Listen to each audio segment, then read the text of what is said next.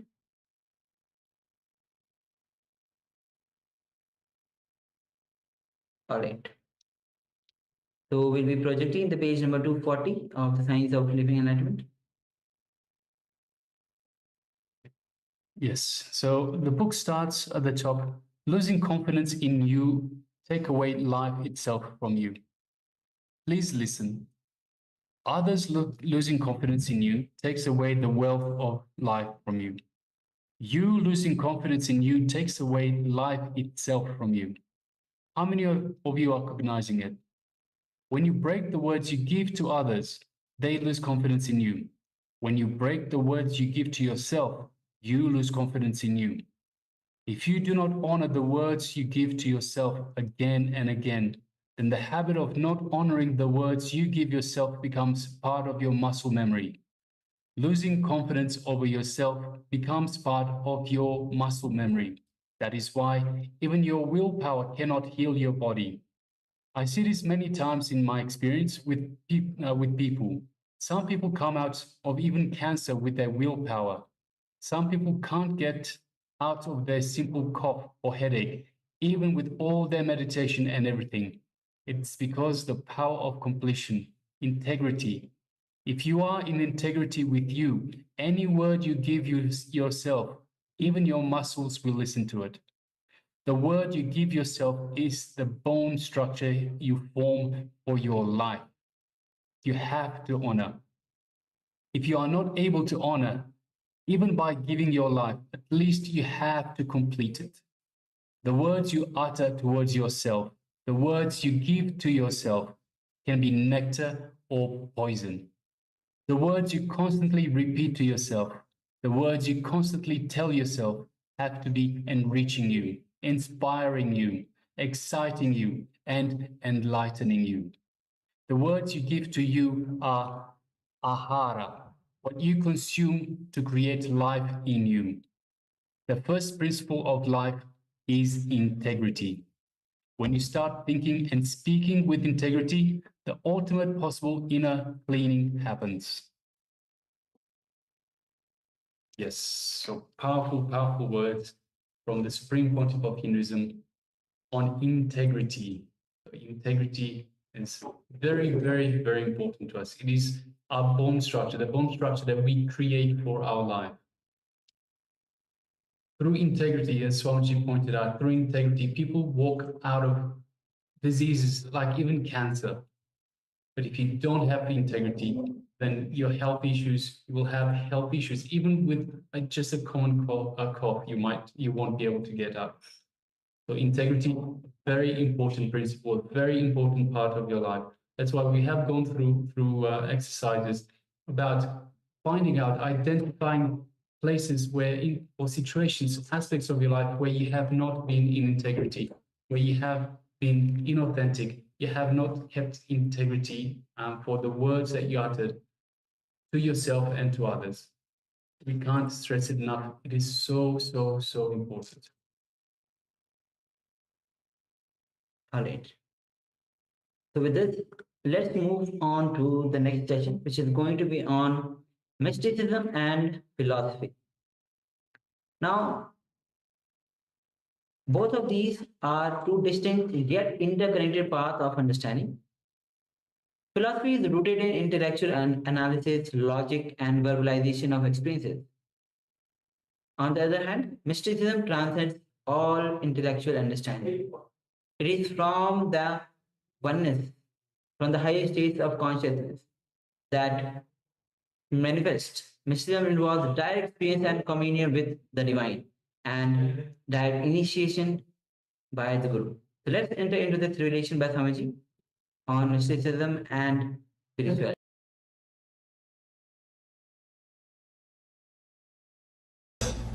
We have a general concept.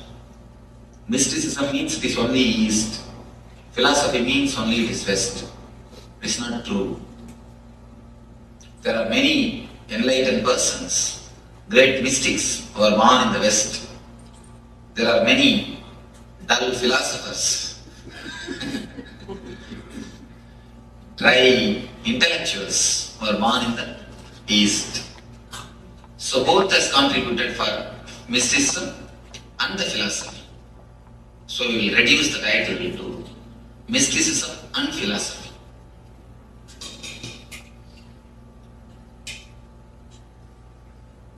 What is mysticism and what is philosophy?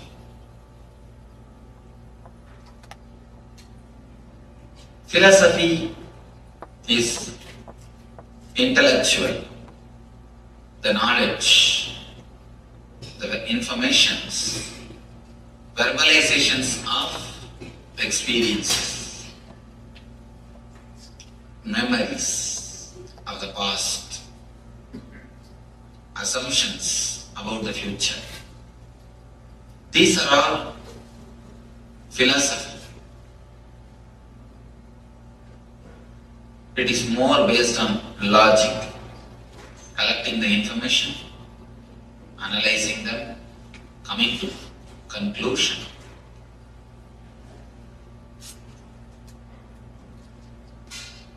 Mysticism is more like transforming your life. It is the alchemy which happens in your being. The word alchemy you need to understand. Alchemy is the science through which they used to make lower metals to the higher metals. Copper can be transformed as a gold.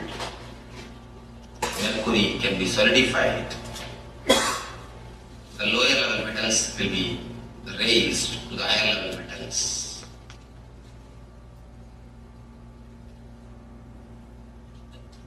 Alchemy is the process which makes metals pure.